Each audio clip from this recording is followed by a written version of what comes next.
Thank you so much for having me be part of this important summit to share a topic I'm absolutely passionate about.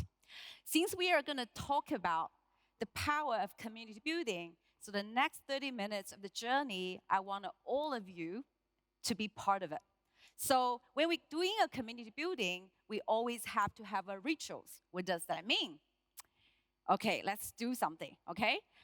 So firstly, can I invite everyone to stand up? Maybe some music, if that can help.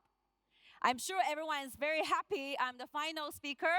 Finally, finally. Okay, so what you should do is please to give a high five to your neighbors, left or right, front and back. Let's do it.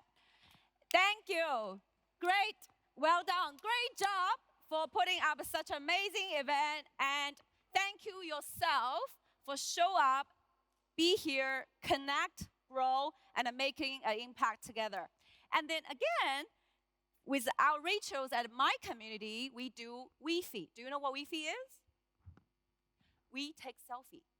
Even though I cannot see you, but please find yourself in my phone and let's take a WeFi together as a part of community. Okay? Come on, give me some like hello.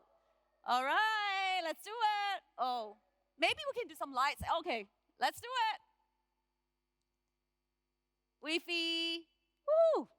Okay, thank you. Thank you. Well, personal agenda is I'm really trying to make sure you guys don't fall asleep. Can pay attention to what I'm going to share. Okay, so often we have heard a lot of inspiring speakers and powerful messages from previous role models on the stage, but often we realize we cannot copy and paste other person's success story. It requires a certain conditions and resources. So then there are questions. If we don't have their experience and resources, whether we still can make an impact and fulfill the purpose. If I'm just an ordinary person, whether I'm able to make an extraordinary impact. So those are the questions that I'm going to answer through my personal journey. And a lot of times we heard about about a purpose-driven business and leadership, right? And then we realize the challenges is a lot of time we don't understand your why, understand why you do what you do, and also the challenges engage the community as part of your purpose who serve you or those who serve. And often, because of lack of understanding of the why, the personal purpose, we are lacking of self-leadership. So a lot of time, people come to me and say, hey, Jill, can we learn from you? Because you are building a community, there's even not having the financial checks be the factor to drive people to do what they do. What is the secret? So the secret, I'm going to unfold with you all together. So firstly, I wanted to share my personal gain by building the community in the past 5 years.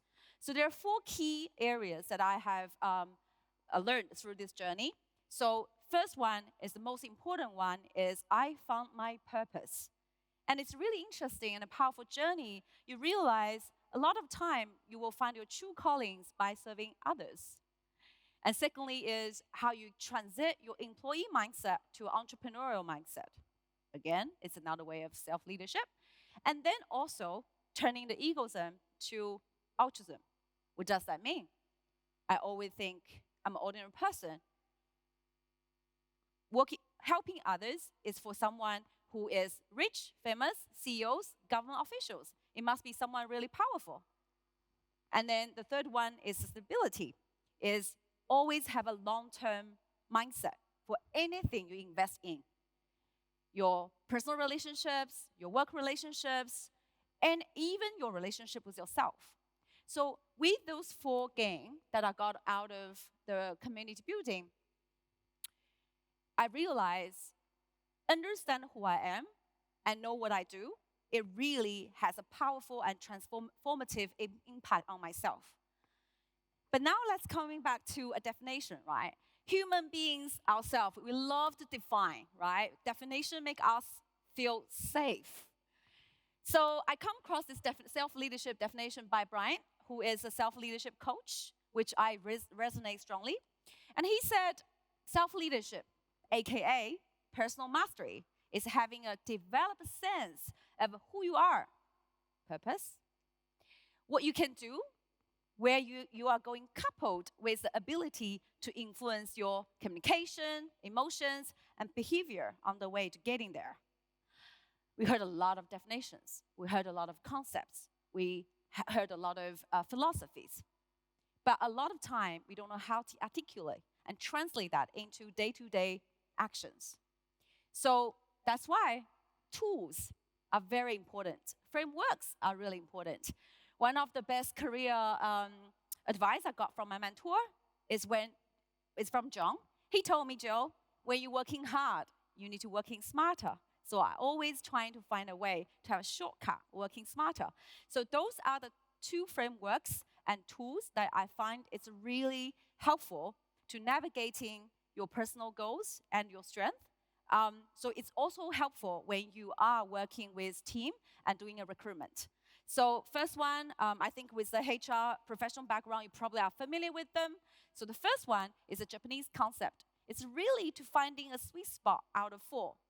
What do you love? What are you good at? What the world needs? And what you get paid for. What you get paid for is really important. And then also from the Golden Circle from Simon Sinek, which is a world-famous leadership consultant and coach. And he has his book, Start With Why. So it really helped me when I was developing my community and recruiting my volunteer team. It's always starting with why, to understand why, and then how, and then what. And then come out to the business level, there's also another framework. Probably we will have a chance to dig into it further. If you're interested, it's called the triple bottom line. This also reveals nowadays to evaluate the success of business. It's not just the financial numbers. It's also with the care for the people and the planet. Or maybe a popular word now, we call ESG. So this is also important when we are diving into the sustainability in business. Okay, and also I want to share two trends. So if you look at the left side of the graphic, AIGC, Artificial Intelligence Generalized Computing, became a huge topic. And a lot of us start being concerned the future jobs. A lot of jobs will be displaced caused by AI. So, but some people are positive about it, depending on how you see it. But then again, we cannot stop the development of AI. But then when we evolve, we require a new set of skill sets for the future talent. If you're looking at this graphic, this is the graphic developed by McKinsey. And if you're looking at the bottom left, self-leadership is identified being a really important skill set, counting 25% skill required. And then interestingly, cognitive and interpersonal skills are enhanced by practice of self-leadership. And then another trend of future work is we are also shifting a traditional model around company plus employees towards individual plus platforms. What does that mean? Means individual has always been bigger and more significant than the platforms. We often define ourselves or introduce ourselves with what we do, but we are bigger than what we do. It's just give us a safe network as an identity being introduced who we are, but we always remember we are bigger than our job. So then it comes like a core message I want to share is all starts with you. So it starts with me. I want to give a very quick introduction about myself. So I was born and raised in Shanghai, and then I studied 1 year of Chinese medicine, if you know what it is. I didn't end this chapter. I didn't finish my degree, and then I moved to Australia studying banking and finance. And then I returned back to China, start building community ventures. When I first went back to China, I realized I faced a huge reverse cultural shock. The culture shock is when you know who you are, you think you're still Chinese, but somehow you're not. So that became the catalyst, venture me into building my first community serving the sea turtles, aka Chinese went abroad and study and then return home. And then after 3 years building that as my first startup experience, it didn't go well. Then I moved into the second community building, which is promoting craft beer in China, building a craft beer community. Yes. And then obviously life has another plan for you, and then leading me into this rewarding path, building a dynamic women in STEM community in China. So you're looking back. Do I know what I really want? Do I have a clear roadmap? Obviously not. I'm sure if I apply a job in any of your company, maybe I'm not a really good candidate because she seems like doesn't know what she wants and jumping around all the time. I do not have a linear career development path for myself. So maybe it's not a really good candidate in the job market. But then building a community, helping me to find who I am. But then again, a nice reminder here is finding your life's purpose is a journey and not a destination. And this is really a day-to-day evolvement, day-to-day improvement for us to really reminding ourselves. So how did we develop from 0 member in one single city to volunteer to stand strong with more than 70,000 members in 16 cities, including London, Singapore, Kuala Lumpur, with a dedicated team of 130 volunteers? I think one of the secret of success is really a value-driven. A lot of the volunteers that I haven't met, I don't even know where they are. I don't even know what they look like, their age. I know nothing about that. But we all get together because we believe, we understand the value of the community, and they are willing to contribute and to be part of it. So then we got inspired, have our own community building framework, which is inspired by the Golden Circle, why, how, what. However, we replaced by action-oriented order. So firstly is to inspire. So we are building, obviously, the external community, and a lot of time for the company, you wanted to building your internal community, or ERG, employee resource groups, to trying to building create a company culture. So a lot of times we are missing a really important step. It's really to communicate the mission, vision, value, and what does that mean to each individuals. So I often recommend companies to really adding that element into the onboarding process.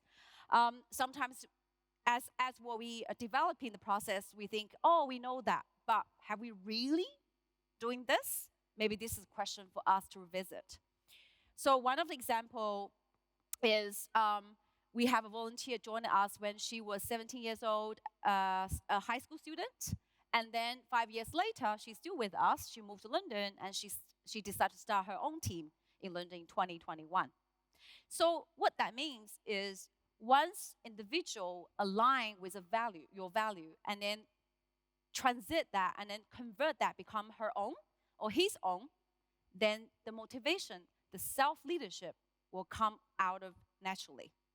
So communication, really in a personal way, to really articulate and translate what mission, vision, value for individual is really important. And then engage, right? The first one, still, I applied Ikigai and the Golden Circle a lot during the recruitment process. And often we would ask them, why you want to join us? How can you join us? Like, what can you contribute? And what do you want to get out of it? I always ask them to list on a paper specifically on what they want to get out of it. Especially, I don't pay you. So you really need to know what you want to get out. It cannot be one way in order to have a sustainable relationship. So most of our volunteers are with us more than 5 years. We are only 6 years old community. And then engage. Coming out of the 3 steps, I think engage is always the most important one. Even in a startup world, right? You might have amazing vision, but if you don't have execution capabilities, you don't take actions, then idea is always idea.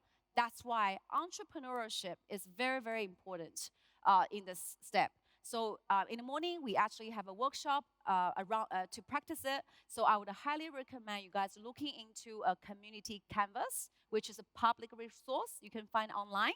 If you're interested in building your own community, or you want to build your internal community at a workplace, that can be very, very handy to kicking off and building it from 0 to 1. And then the measurement. I think measurement is very important because in running any community or organization, the structure is very it's play a crucial role to make it happen. So measurement is not only on numbers, and we also can see the financial numbers is not the only measure of the success of the business. So we also need to looking at to the people and the planet. And also one thing that I wanted to share is we see everyone in our community as a co-builder. So co-building is going to be a really important culture for the future of work. Even nowadays, we can call it, it's kind of the centralized Web3 way of building a community. And now brands would also invite consumer to be part of co-designing process.